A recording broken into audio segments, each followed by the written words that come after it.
என்ன பண்ணாலும் இந்த மோஷன் மட்டும் ஃப்ரீயாவே போனத பார்த்ததே இல்லங்க.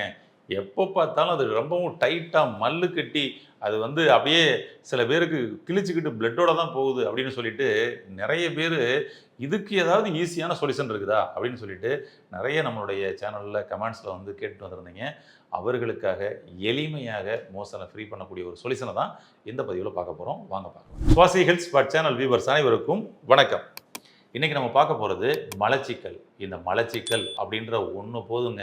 அதுதான் பல சிக்கல நம்ம உடம்புக்குள்ள கூட்டு வந்து விடுவதற்கான ஒரு மிக முக்கியமான மூல காரணியா இருக்குது. ஏன்னா நமக்கு முன்னோர்கள் அன்னைக்கே சொல்லிட்டாங்க. எல்லா நோய்களுக்கும் ஒரு அடிப்படை காரணம் அப்படின்னு சொன்னோம்னா, அது 2 தாங்க. ஒண்ணு மனச்சிக்கல், இன்னொன்னு மலச்சிக்கல். மலச்சிக்கலும், மனச்சிக்கலும் இருந்தால் அது பல சிக்கலை கொண்டு வந்து விட்டுரும் அப்படின்றத நமக்கு நம்முடைய முன்னோர்கள் தெளிவா கொண்டு வந்து சொல்லியிருக்கிறாங்க. அன்னைக்கெல்லாம் இந்த மலச்சிக்கல்ல மீண்டு வருவதற்கு அவங்க பார்த்தீங்கன்னா, கடைபிடித்த வழிமுறைகள்லாம் ரொம்பவும் கஷ்டமான ஒரு விஷயம். நம்மளால இன்னைக்கு கடைபிடிக்க முடியுமானா, கொஞ்சம் கஷ்டம் தான். சரிங்களா? ஆமா. அன்னைக்கு இருந்த இயற்கையான உணவுகள்ல பெருசா அவங்க அ கெமிக்கல் உணவுகள்லாம் போகாத காலகட்டங்கள்லயே மலச்சிக்கல் இருந்தது. அந்த மலச்சிக்கலுக்கு அவங்க சொல்யூஷன் சொல்லியிருக்கிறாங்கன்னா, இன்னைக்கு நம்ம சாப்பிடக்கூடிய உணவுகளுக்கு கன்ஃபார்மா மலச்சிக்கல் வரலைன்னா தான் ஒரு சந்தேகம்னே சொல்லலாம். சரிங்களா? இந்த உணவு என்ன ஆச்சு அப்படின்னு சொல்லிட்டு. அந்த அளவுக்கு இன்னைக்கு உணவு முறைகள் எல்லாமே மாறி போயிருச்சு. கல்லும் கரையக்கூடிய ஒரு வயது அப்படின்னு இருந்தது. நீங்க கல்ல கூட மறந்து உள்ள அனுப்பிட்டா, அது ஆட்டோமேட்டிக்கா கரைஞ்சு வெளிய வந்துருமா மோஷன்ல. ஆனா இன்னைக்கு சாஃப்ட்டா தான் சாப்பிடுறோம். ஆனா அதுவே பார்த்தீங்கன்னா, அரைக்கப்பட்டு வெளிய வரமாட்டேங்குது. அப்படி ஒரு சூழல் ஏற்பட்டுருச்சு. அப்ப அன்று என்ன சொல்லியிருந்தாங்கன்னா, இந்த உடல் உடல் அப்படின்றது பார்த்தீங்கன்னா, கோவில்ன்றாங்க. உடல பார்த்தீங்கன்னா, கோவில் மாரி பாதுகாக்கணும். ஏன்னா உள்ளுக்குள்ள தான் தெய்வம் இருக்கு அப்படின்னு சொல்லிட்டு. சரிங்களா? ஆமா. "உள்ளம் பெரும் கோவில் ஊன் உடம்பு ஆலயம்." அவருடைய ஊன் உடம்பு நம்ம உடம்பு ஆலயமா. உள்ள இறைவன் இருக்கிறாராம். எப்படி பாருங்க. அதாவது "தெள்ளத் தெளிந்தாருக்கு ஜீவனே சிவலிங்கம்னாங்க." உள்ளுக்குள்ள தான் அந்த இறைவன் இருக்கிறாரு அப்படின்னாங்க. அப்புறம் "கள்ள புலன் அணைந்தும் காணா மணிவிளக்கே" அப்படின்ட்டாங்க. எப்படி பாருங்களேன். நம்ம உடம்ப கோவில்ன்ட்டாங்க. இப்படி நெறைய நம்மளுடைய சித்தர்கள் பூரா பார்த்தீங்கன்னா, உடம்ப ரொம்பவும் ரசிச்சு, ரொம்ப காலம் கழிச்சு தான் நானே புரிஞ்சுக்கிட்டேன் அப்படின்னு சொல்லிட்டு சித்தர்கள்ல நம்ம திருமூலர் பார்த்தீங்கன்னா, ரொம்ப அருமையா படிச்சிருப்பாரு. அதாவது நான் பார்த்தீங்கன்னா, இந்த உடம்பு நான் ஒரு அழுக்குன்னு நான் நெனச்சுக்கிட்டு இருந்தேன். "உடம்பினை யானும் அழுக்கென்று இருந்தேன்." சரிங்களா? ஆமா. உடம்ப நான் ஏதோ ஒரு அதில பூளையெல்லாம் வடிஞ்சு, நம்ம அழுகி போயி வருது. இதெல்லாம் ஒரு இதா அப்படின்னு சொல்லிட்டு நான் அழுக்கென, இழுக்கென இருந்தேன் அப்படின்றாரு. அப்ப "உடம்பினுக்குள்ளே ஒரு பொருள் கண்டேன்.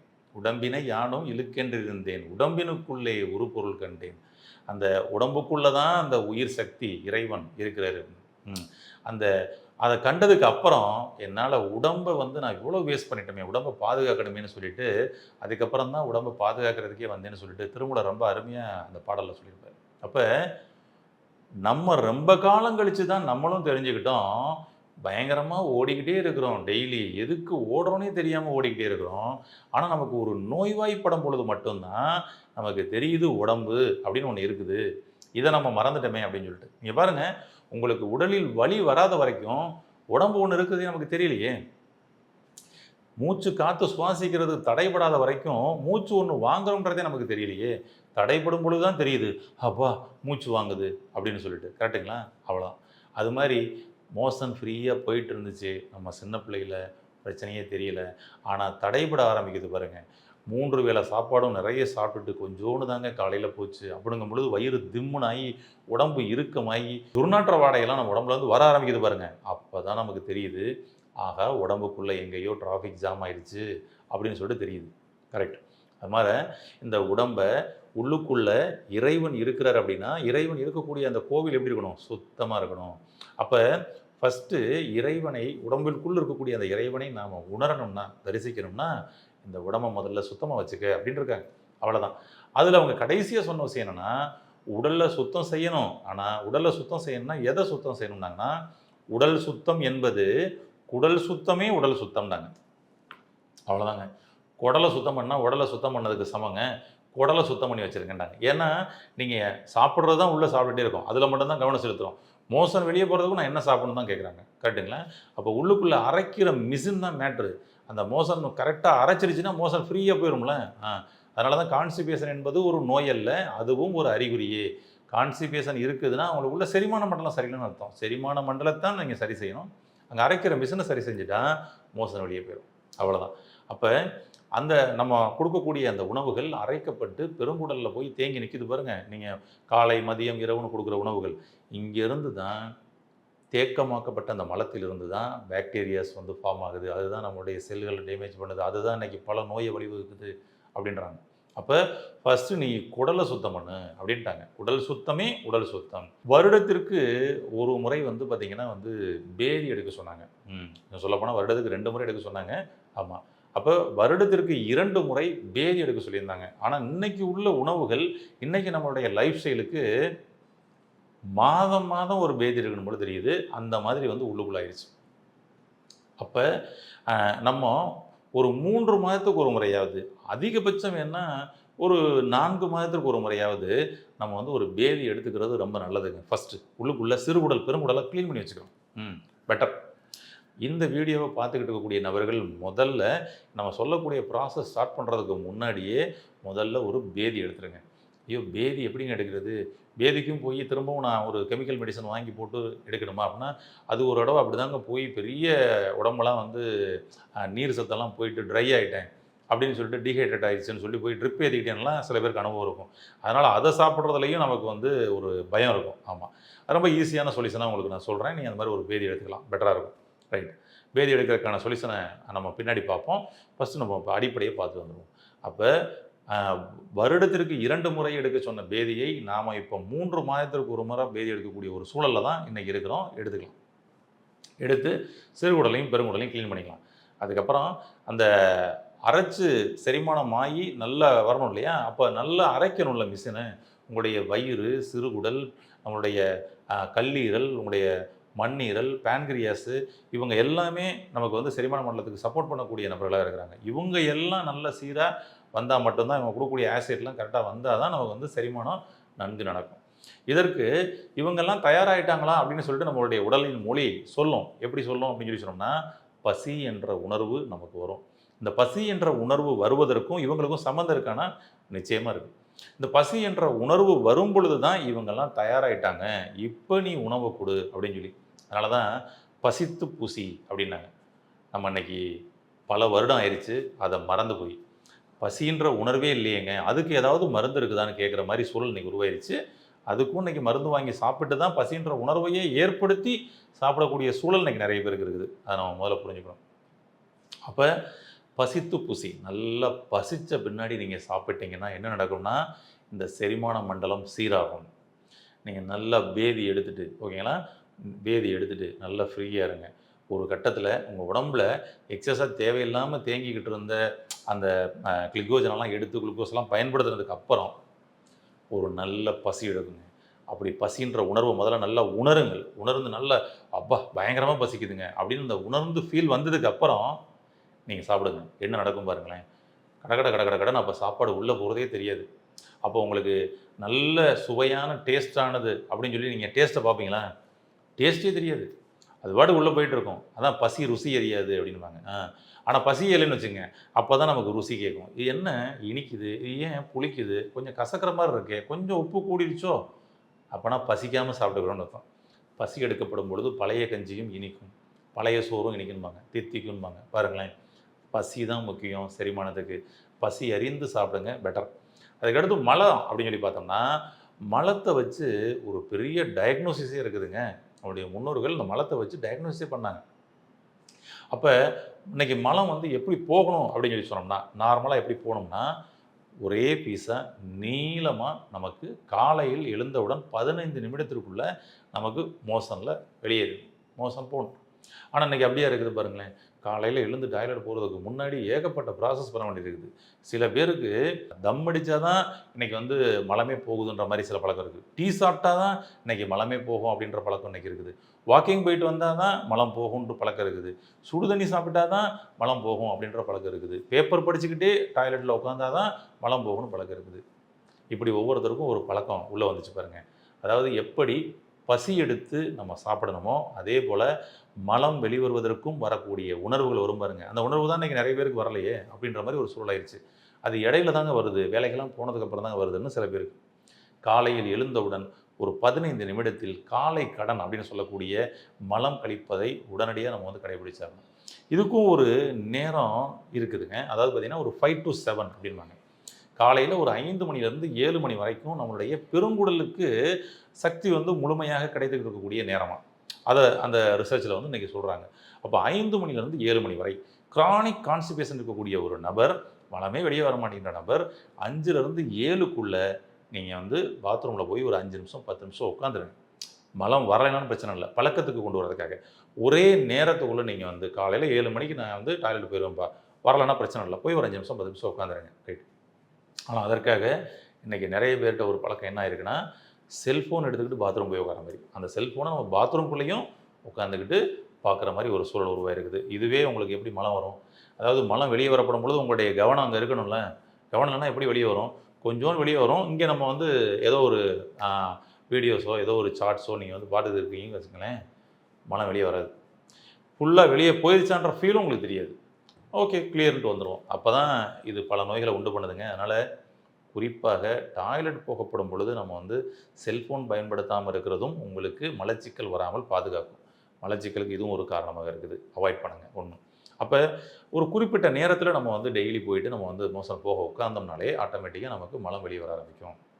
அடுத்து மலம் நீளமாக வரும்னு சொன்னோமா, அப்படி வரணும். அப்படி வராமல் இன்றைக்கி சில பேருக்கு எப்படிலாம் வருது, அதை எப்படி டயக்னோஸ் பண்ணுறாங்க அப்படின்றத பார்ப்போம். சில பேருக்கு வந்து பார்த்திங்கன்னா மலம் வந்து அப்படியே கட்டாகி சின்ன சின்ன பீஸாக சின்ன சின்ன ஒரு உருண்டையாக வந்து சின்ன சின்ன புழுக்கைகளாக ஆட்டு புழுக்கைகள் போல் மலம் வெளியே வரும். நிறைய பேருக்கு இன்றைக்கி வந்துக்கிட்டு இருக்குது. இது தவறு. இது மாதிரி வெளியில் வருதுன்னா என்ன அர்த்தம் அப்படின்னா, அவர்களுடைய சிறுகுடல் அங்கே சரியாக அரைக்கப்படலை அப்படின்னு அர்த்தம். சிறுகுடலில் தான் வந்து அந்த அரைக்கிற இதே இருக்குது. அப்போ ஸ்மால் இன்டெஸ்டைன் அங்கே சரியாக அரைக்கப்படலை அப்படின்றது தான் அந்த மாதிரி வந்து கட்டாயி வரக்கூடிய மலம் காமிக்குது. இவர்களுக்கு சில பேருக்கு நீங்கள் சின்ன குழந்தைகளை சில பேரை நீங்கள் சொல்லலாம். அதாவது சாப்பிட்ட உடனே மோசன் போயிடுறாங்க பையன், அவருக்கெல்லாம் அந்த மாதிரி தான் போயிட்டுருக்கும். இப்போலாம் சாப்பிட்ட உடனே மோசன் போயிடுறாங்க பையன், என்ன சாப்பிட்டாலும் உடம்பு தேரவே மாட்டேங்குதுங்க சொல்லுவோங்களே, சொல்லி கேள்விப்பட்டிருக்கோம் இல்லையா? உங்களுடைய குழந்தைகளில் கூட யாராவது அது மாதிரி இருக்கலாம். பாருங்கள், அவர்களுக்கு மலச்சிக்கல் இருக்கும், சாப்பிட்ட உடனே மலம் போகிற பழக்கம் இருக்கும். முதல்ல அதை சரி செஞ்சாகணும். சரி செஞ்சுக்கலாம், ஈஸியாக சரி செஞ்சுக்கலாம். அவர்களுக்கு பார்க்கலாம் எப்படி சரி செய்யலான்றதையும் பின்னாடி பார்ப்போம். அப்போ மலம் கட்டாயி போகக்கூடாது.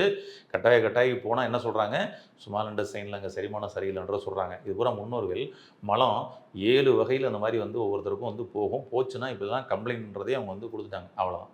ஆமாம், நார்மலாக எப்படி போகணுன்றதையும் சொல்லியாச்சு. நீளமாக ஒரே பீஸாக வழியை வந்து விழுகணும். இல்லை சிலருக்கு 2 பீஸாக வந்தால் கூட ஓகே தான். ஆனால் இப்படி சின்ன சின்ன புழுக்கைகளாக கட் பண்ணி வந்தால் எப்படி இருக்கும்? அதான். அதுபோல் சில நபர்களுக்கு வந்து பார்த்திங்கன்னா இப்படி நீளமான பீஸே வந்து பார்த்திங்கன்னா இப்படி அப்படியே மேலே கீழே அப்படி என்லார்ஜ் ஆகி ஒரே சீராக இல்லாமல் அப்படி ஏறி இறங்கி அந்த மாதிரி வந்திருக்கும் அப்படின்பாங்க. அப்போ இது மாதிரியும் வரக்கூடாது. இது மாதிரி வரப்படும் பொழுது அவர்களுக்கு அங்கே பித்த நீர் சம்மந்தப்பட்ட ஏதோ ஒரு டிஸ்டர்பன்ஸ் இருக்குது. அவங்களுக்கு கால் பிளேடரோட எனர்ஜி வந்து பார்த்திங்கன்னா அங்கே வந்து கம்மியாக இருக்குது. செரிமானத்திற்கு தேவையான கால் பிளேடர்லேருந்து வரக்கூடிய அந்த பித்த நீரில் வேறுபாடுகள் இருக்குன்றது தான் மலம் நமக்கு அப்படி காமிக்குது அப்படின்றாங்க. எப்படி பாருங்களேன், மலத்தை வச்சு உள்ள எந்த ஆர்கனில் பிரச்சனைன்றதை எனக்கு டயக்னோஸ் பண்ணாங்க. அப்போ திரும்ப அதை சரி பண்ண சொன்னாங்க. ஆட்டோமேட்டிக்காக செரிமானம் கரெக்டாக நடந்துருச்சு. உங்களுடைய மலத்தை வைத்து உள்ளுக்குள்ளே இருக்கக்கூடிய உள்ளுறுப்புகளில் எந்த உறுப்பு பிரச்சனை இருக்கிறது என்பதை கண்டுபிடித்து அதை சரி செய்தால் மட்டுமே மலச்சிக்கலிலிருந்து முழுமையாக மீண்டு வர முடியும். இதை முதல்ல நம்ம அடிப்படையாக புரிஞ்சுக்குவோம். இல்லைன்னா மலச்சிக்கலுங்க, அப்போ இதுக்கு நான் வந்து காமனாக என்னங்க சாப்பிடணும் அப்படின்னு சொல்லிட்டு நீங்கள் வடுக்க திரிபலா கடுக்க அப்படின்னு சாப்பிட்டுட்டே இருக்க வேண்டியதான் லைஃப் டைம். திரிபலா வந்து ஜென்ரல் தான். நீங்கள் வந்து வாதம் பித்தம் கப்பம் மூணையும் சமப்படுத்துறதுக்காக லைஃப் டைம் கூட சாப்பிட்டுக்கலாம். ஆனால் இது மாதிரி நிறைய விஷயங்களை லைஃப் டைம் நீங்கள் எடுத்துக்கிடக்கூடிய ஒரு சூழலும் இருக்குது நிறைய மக்களுக்கு. அதிலிருந்து மீண்டு வரணும்னா உங்களுடைய மலம் எந்த மாதிரி போகுதுன்னு பார்த்து அதோடைய மூலத்தை சரி செய்யுங்க. அதுதான் பெட்டர். அதே போல் வந்து பார்த்திங்கன்னா சில பேருடைய மலம் வந்து அப்படியே தரன்னு நீராக போகுது பாருங்கள். சில சமயங்களில் நமக்கு போகும், வயிற்றாலையாக போகுதுன்னு சொல்லி சொல்லுவோம். ஆமாம், வெறும் நீராக வந்து போகுதுங்க. அதில் பார்த்திங்கன்னா அப்படியே நம்ம சாப்பிட்டதெல்லாம் வந்து முழுசாக வந்து விழுகுதுங்க. கடலைப்பருப்பு, கருவேப்பிலை தோல், தக்காளி தோல், இதெல்லாம் வந்து பார்த்திங்கன்னா அப்படியே முழுசாக வந்து விழுகுதுங்க அப்படின்னு சொல்லி நிறைய பேருக்கு வந்திருக்கும். இப்போ இவர்களுக்கு என்ன பிரச்சனையாக இருக்கும் அப்படின்னு சொல்லி சொன்னோம்னா, இங்கே தான் அவர்களுக்கு ஸ்மால் இன்டெஸ்டைனும் ஓகேங்களா, ஸ்மால் இன்டெஸ்டைனும் பேன்க்ரியாட்டிக் ஜூஸும் பேன்கிரியாட்டிக் ஜூஸ் அதாவது பார்த்தீங்கன்னா அதுவும் செரிமானத்துக்கு பயன்படக்கூடிய ஒரு ஜூஸ் தான். இவங்ககிட்ட பிரச்சனை இருக்குது அப்படின்றத தான் அது சொல்லுது. அப்போ அங்கே வந்து பார்த்திங்கன்னா நம்ம சாப்பாடு சாப்பிட்டதை சரியாக அரைக்காமல் இது மாதிரியான விஷயங்கள்லாம் நடக்குது அப்படின்னு சொல்லிட்டு. கரெக்டுங்களா? பாருங்கள், மலம் வந்து இது மாதிரி வந்தும் போகக்கூடாது. இது நமக்கு நிறைய பேர் சில சமயங்கள் அனுபவிச்சுக்கலாம். சில சமயங்களில் காய்ச்சல் வரப்படும் பொழுது அப்போ இதெல்லாம் வெளியேற்றுறதுக்கு இப்படி ஒரு ப்ராசஸ் நடக்கும். ஏன்னா அந்த மலத்தை பெருங்குடல்ல இருந்து இன்னைக்கு மலம் வந்து நார்மலாக வெளியேறணும். ஓவராக போனாலுமே வந்து அது வந்து பிரச்சனை அப்படின்றோம். கம்மியாக போனாலும் அது வந்து பிரச்சனைன்றோம். ஏன்னா நிறைய பேருக்கு கான்ஸ்டிபேஷன் என்னன்னு தெரியல. அதெல்லாம் டெய்லி காலையில் போயிடுவேங்க அவங்க. அதாவது மலம் காலை மாலை 2 வேளைக்கு நமக்கு போகணும். ஒரு நாளைக்கு 2 முறை நமக்கு போச்சுன்னா அது நார்மல். ஆனால் சில பேருக்கு 4 நாளைக்கு ஒரு முறை தாங்க போகுது அப்படின்னு சொல்லிட்டு இருக்குது. அதுதான் கான்ஸ்டிபேஷன் அப்படின்னு சொல்லி சொல்கிறோம். ரைட்டு. ஆனால் ஒரு சில பேருக்கு ஒரு நாளைக்கே 4 முறை போகுதுங்க. அதுக்கு பேரும் கான்ஸ்டிபேஷன் தாங்க. ஒரு நாளைக்கு 4 முறை போனாலும் தப்பு, 4 முறைக்கு மேலே போனாலும் தப்பு, ஒரு நாளைக்கு அதாவது 4 நாளைக்கு ஒரு முறை போனாலும் தப்பு. அவ்வளோதான். அப்போ இது மாதிரி வந்து திடீர்னு வந்து பார்த்தீங்கன்னா பெருங்குடல்லேருந்து கிளப்பி விட்டு அதை பூரா க்ளீன் பண்ணும். உள்ளுக்குள்ளே யாரோ ஒருத்தர் தேவையில்லாத நபர் இருக்கிறாருன்னா அதை க்ளீன் பண்ணக்கூடிய வேலை நடக்கும். ஆனால் நாம் என்ன பண்ணியிருக்கோம்னா லூஸ் மோஷன் போகுது உடனே மாத்திரை வாங்கி சாப்பிட்டு நிப்பாட்டுன்னு சாப்பிட்றோம். எப்படி பாருங்கள். பெருங்குடலுக்குள்ளே ஏதாவது அலர்ஜி தரக்கூடிய ஒரு உணவுப் பொருள் ஏதோ உள்ளே வந்துருந்துச்சுன்னா அது பெருங்குடலையே டிஸ்டர்பன்ஸ் பண்ணிடணும்னு சொல்லிட்டு அதை வெளியேற்றக்கூடிய வேலையை உடம்பு பண்ணும். இதற்கு தேவையான அளவுக்கு உள்ளே இருந்து தண்ணியெல்லாம் வாங்கி அலசி க்ளீன் பண்ணி வெளியே தள்ளுறதுக்கு முயற்சி பண்ணிக்கிட்டு இருப்பார். அதான் டிஹைட்ரேட் ஆகிறது, உடம்புல இருக்கக்கூடிய நீர் சத்தெல்லாம் குறைஞ்சி போச்சுன்னு சொல்கிறது. உடம்பு அதை வந்து க்ளீன் பண்ணி எப்படியும் வெளியேற்றணும். ஒரே ஒரு முடி, இந்த முடியை கூட உள்ளே போயிடக்கூடாது, குடலுக்குள்ளே சிக்கிரும்னு சொல்லி பாதுகாக்கிறதுக்காக நமக்கு இங்கேயே ஒரு செக்யூரிட்டி வேறு இருப்பார். நீ பாருங்கள், என்ன சாப்பிட்டாலும் அது பாட்டுக்கு உள்ளே முழுங்கிடும். ஆனால் சாப்பிடும்போது நடுவில் ஒரு முடியை வச்சு உள்ளே முழுங்க பார்ப்போம். உங்களுடைய உள்நாக்கிட்ட வந்து பார்த்திங்கன்னா அது வந்து மாட்டிக்கிட்டு நமக்கு வந்து காமிச்சு கொடுத்துரும். அப்படியே அந்த அங்கேருந்து வெளியே தட்டுறதுக்கு முயற்சி பண்ணுவோம். அவள் மாட்டிக்கிச்சுன்னா உடனே காரி துப்பி அந்த முடியை வெளியில் எடுக்க வரைக்கும் முயற்சி பண்ணுவோம். அவரை ஏமாற்றி ஒரு வேளை உள்ளே போய் சிறுகுடலுக்குள்ளே போய் மாட்டிக்கிட்டா அல்லது பெருங்குடலுக்குள்ளே போய் மாட்டிக்கிட்டா அதை வெளியேற்றுற வரைக்கும் விடாது. அப்போ அந்த முடின்றது உள்ளே போய் குடலில் மேலே போய் அந்த மாய்ச்சரில் போய் ஒட்டிக்கணும்ல, அதை என்ன பண்ணும், திரும்பவும் தண்ணி உள்ளே உடம்புல இருக்கக்கூடிய தண்ணியை பூரா வாங்கி அதை அலசி க்ளீன் பண்ணி வெளியே தரும். அதனால தான் 8 முறை 10 முறை 15 முறைன்னு சொல்லி லூஸ் மோஷனாக போகுது அப்படின்னு. அப்போ இங்கே உடல் தானாக செயல்படப்படும் பொழுது அதற்கு ஒத்துழைப்பு கொடுப்பது தான் ரொம்ப நல்லது. அதை போய் நிறுத்துவதும் கூட தவறு தான்.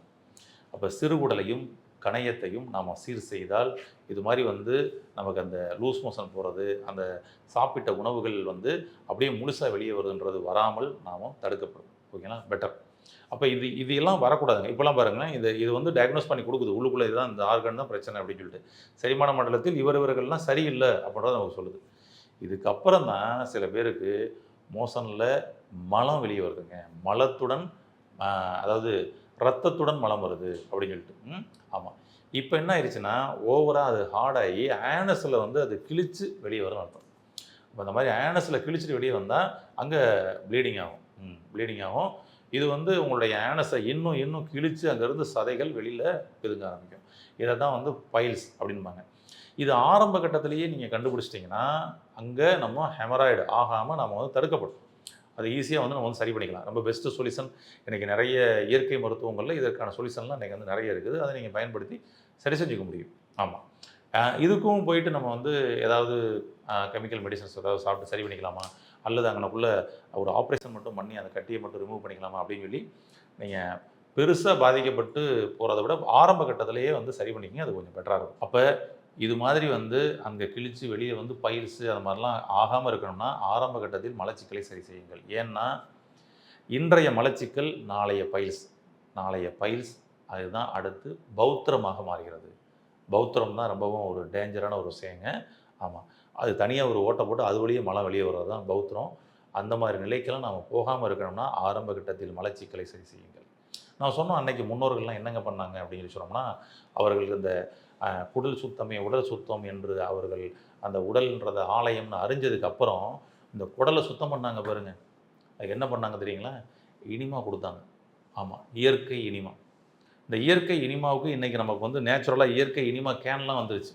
ஆமாம், இயற்கை மருத்துவமனைகள் எல்லாத்துலேயும் இன்றைக்கி வந்து கிடைக்கும், நம்ம மருத்துவமனைகள் உள்பட. சரிங்களா? ஆனால் அன்னைக்கு அது மாதிரிலாம் கேன் இருந்துச்சானா கிடையாது. இயற்கை இனிமா கேன் இருந்துச்சா கிடையாது.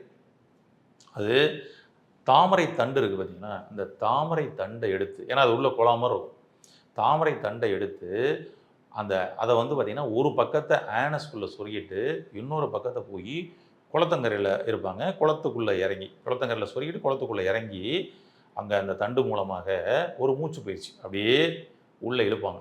அப்படியே அந்த தண்ணி உள்ளே ஏறும். ஆனஸ்குள்ளே உள்ளே வந்து பெருங்குடலுக்குள்ளே ஒரு அலசும். திரும்பவும் குளத்துக்கரையிலேருந்து வெளியே வருவாங்க. கரைக்கு வருவாங்க. அப்படியே திரும்ப தண்டை எடுத்து விடுவாங்க. அப்படியே உள்ளே க்ளீன் பண்ணி வெளியேறும். திரும்பவும் போய் அதே போல் பண்ணுவாங்க. இப்படி அவர்களுடைய பெருங்குடலையும் சிறுகுடலையும் தாமரை தண்டின் மூலமாக இயற்கை இனிமா கொடுத்து க்ளீன் பண்ணாங்க. இன்றைக்கெல்லாம் அது சாத்தியம் இருக்கானா? சாத்தியமே கிடையாது. அதற்கு தான் இயற்கை இனிமா கேன். இந்த இனிமா கேன் ரொம்ப சிம்பிளாக இருக்குமா? வெறும் டியூப்பு. நம்ம வந்து நார்மல் வாட்டர் குடிக்கக்கூடிய குடி தண்ணீர், உங்களுடைய போர் வாட்டர் சுத்தமாக இருந்தால் போர் வாட்டர் அவ்வளோதான்.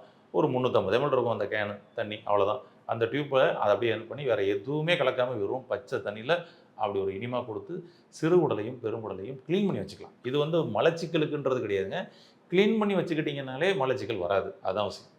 எப்போல்லாம் பண்ணலாம் இந்த இனிமா கேனை அப்படின்னு சொல்லி சொன்னோம்னா, காலையில் டாய்லெட் போனதுக்கு அப்புறம். ஏன்னா இது வந்து ஒன்லி பெருங்குடலை க்ளீன் பண்ணி வைக்க போகிறோம், அவ்வளோதான். டாய்லெட்டே வரமாட்டேங்குதுங்க, கொடுத்துக்கலாம், தப்பு கிடையாது. ஆனால் காமனாக நீங்கள் டாய்லெட் போனதுக்கு அப்புறம் வந்து நம்ம உள்ளே ஒரு க்ளீன் பண்ணி வைக்கிறோம். ஏன்னா எக்ஸ்டர்னலாக க்ளீன் பண்ணுறோம், ஆனால் இன்டர்னலாக க்ளீன் பண்ணுறோம்னா க்ளீன் பண்ணவே இல்லை. அப்போ இன்டர்னலாக நமக்கு வந்து பெருங்குடலை க்ளீன் பண்ணி வைக்கிறதுக்கு தான் இந்த இயற்கை இனிமா. அதே போல் மாலையில் நீங்கள் வந்து நைட்டு தூங்க போகிறதுக்கு முன்னாடி, அதை விட என்னென்னா நைட்டு சாப்பிட்றதுக்கு முன்னாடி அப்படி வச்சுக்கோங்களேன், அதான் பெட்டர். ஏன்னா நைட்டு சாப்பிட்டு பண்ணக்கூடாது. நைட்டு சாப்பிடுவதற்கு முன்னாடி இந்த இயற்கை இனிமா உள்ளே ஒரு க்ளீன் பண்ணிவிட்டு அதுக்கப்புறம் சாப்பிட்டுட்டு படுங்களேன், சூப்பர். ஐயோ டெய்லி பண்ணோம்னா நமக்கு பெருங்குடல் வந்து அப்போ இதை பண்ணினா தான் மோசம் வர்ற மாதிரி பழகிருமோ? அப்படிலாம் கிடையாதுங்க. இதை நீங்கள் ஒரு கட்டத்தில் நீங்கள் தாராளமாக விட்டு பாருங்கள், நார்மலாக மோசம் போவார். இது எத்தனை வருஷத்துக்கு பண்ணலாம்? எத்தனை வருஷம்னா நம்ம லைஃப் டைம் கூட பண்ணலாம். எனக்கு தெரிஞ்சு சில நபர்கள் 14 வருஷம் 20 வருஷம் 25 வருஷம் கொடுக்கக்கூடிய நபர்களாக இருக்காங்க. டெய்லி பக்காவாக இருக்கும், உடம்பு அப்படியே பளபளக்கும், ஸ்கின் எல்லாம் சைனிங் ஆகும், அவ்வளோ மாற்றம் நடக்கும் இந்த இயற்கை இனிமா கேனில். எடுத்து பாருங்கள். ஒரு அற்புதமான ஒரு மூலிகை, தற்கால மூலிகை அப்படின்னு சொல்லலாம். இது வந்து பிசிலியம் ஹஸ்க் இதுக்கு பேர். இது வந்து பார்த்திங்கன்னா ஹஸ்க்கு அப்படின்பாங்க. இது தமிழில் சொல்லணும்னா இசாப் ஹோல் அப்படின்னு சொல்லி சொல்லுவாங்க. இது நார்த் இந்தியாவில் விளையக்கூடிய ஒரு வகையான பயிரினத்தினுடைய உமி தான் அது. ஆமாம், நம்ம பக்கம் வந்து இந்த பாசி பயிரெலாம் கிடையாது, அது மாதிரி அதனுடைய உமி தான் அது. ரொம்ப அற்புதமான வேலை பார்க்குங்க இந்த இசாப் ஹோல். மிக சூப்பராக இருக்கும். கிரானிக் கான்ஸ்டிபேஷனுங்க, ஐயோ மோசன் வந்து பல மாதங்க ஆச்சுங்க அப்படின்றவங்களுக்கு கூட வெளியே வந்துடும் வச்சுங்களேன். அப்படி ஒரு அற்புதமான ஒரு விஷயம் செய்யும். சில பேர் வந்து கையை விட்டு நோண்டி தான் வெளியில் எடுக்கிறேன்ற மாதிரிலாம் சில நிலைகள்லாம் இருக்கும். அவர்களுக்கெல்லாம் இந்த இசாப் கோல் கொடுத்தா ரொம்ப அற்புதமாக இருக்கும். ஆமாம், அவங்க இந்த இசாப் கோல் என்னங்க பண்ணோம் அப்படின்னு சொல்லி சொன்னோம்னா, மலம் கட்டியாக இருக்குன்னு வச்சுக்கோங்க, டைட்டாக இருக்குது, அதை நல்லா அப்படியே லூஸ் பண்ணி கொடுத்துருங்க, ஃப்ரீ பண்ணி கொண்டு வந்துடும். மலம் வந்து ரொம்பவும் லூஸ் மோஷன் போகுது, அதை திரும்ப கொஞ்சம் டைட் பண்ணி நமக்கு சரியான நார்மலாக கொண்டு வர வேலையை பண்ணும். எப்படி பாருங்களேன், இந்த இசாப் கோல் அப்படி ஒரு அற்புதமான வேலையை பார்க்கும். ஃபுல் அண்ட் ஃபுல் 100% வந்து ஃபைபர் கண்டென்ட்டுங்க. ஃபுல்லாக ஃபைபர். இந்த இசாப் கோலை நம்ம எப்படி எடுத்துக்கணும், எப்போ எடுத்துக்கணும், எல்லோரும் எடுத்துக்கலாமா அப்படின்னு சொல்லி பார்ப்போம். நிச்சயமாக எல்லா பேரும் எடுத்துக்கலாம். தாராளமாக சிறுவர் முதல் பெரியவர் வரை தாராளமாக எடுத்துக்கலாம். என்ன வயதினருக்கு வேணாலும் எடுத்துக்கலாம், ஒன்றும் பிரச்சனை கிடையாது. சின்ன குழந்தைகளுக்கு நீங்கள் கொடுக்குறோம்னா ஒரு 5-6 வயசுக்கு மேலே கொடுக்கலாம், அது கொஞ்சம் பெட்டராக இருக்கும். ஆமாம், அந்த குழந்தைகளுக்கு அளவு வந்து பார்த்திங்கன்னா அதுக்கு தக்கன வந்து குறைச்சிக்கலாம். எப்படி என்ன அளவில் சாப்பிடணும் அப்படின்னா, ஒரு டம்ளர் சுடு தண்ணிங்க, ஒரு 150 ml அந்த மாதிரி ஒரு ஹாட் வாட்டர், வார்ம் வாட்டர் எடுத்துக்கோங்க. அதில் ஒரு ஸ்பூன் இசாப் கோல் எடுத்து அப்படியே போட்டு கலந்தீங்கன்னா அதை அப்படியே கொஞ்சம் கலக்கிக்கிட்டே இருங்க. ஏன்னா கலக்கிறத விட்டீங்க அப்படின்னா அதை அப்படியே கொஞ்சம் கொஞ்சமாக கட்டி சேர ஆரம்பிச்சிடும். ஆமாம், ஏன்னா ஃபுல் ஃபைபர் இல்லையா. ஆமாம், ஒரு உமியை கலந்தீங்கன்னா எப்படி இருக்கும், ஒரு தண்ணியில் நம்ம கொஞ்சம் உமியை போட்டு அதை கலக்கிட்டே இருந்தோம்னா தான் தண்ணியோட சேர்ந்துக்கிட்டு இருக்கும். கொஞ்சம் விட்டுட்டோம்னா அதை அப்படியே கொஞ்சம் கொஞ்சமாக கட்டி சேர்ந்துடும் பாருங்க, அது மாதிரி நடக்க ஆரம்பிக்கும். அதனால் எடுத்து அப்படியே அதை கலந்துக்கிட்டு அப்படியே உடனடியாக சாப்பிட்றணும்.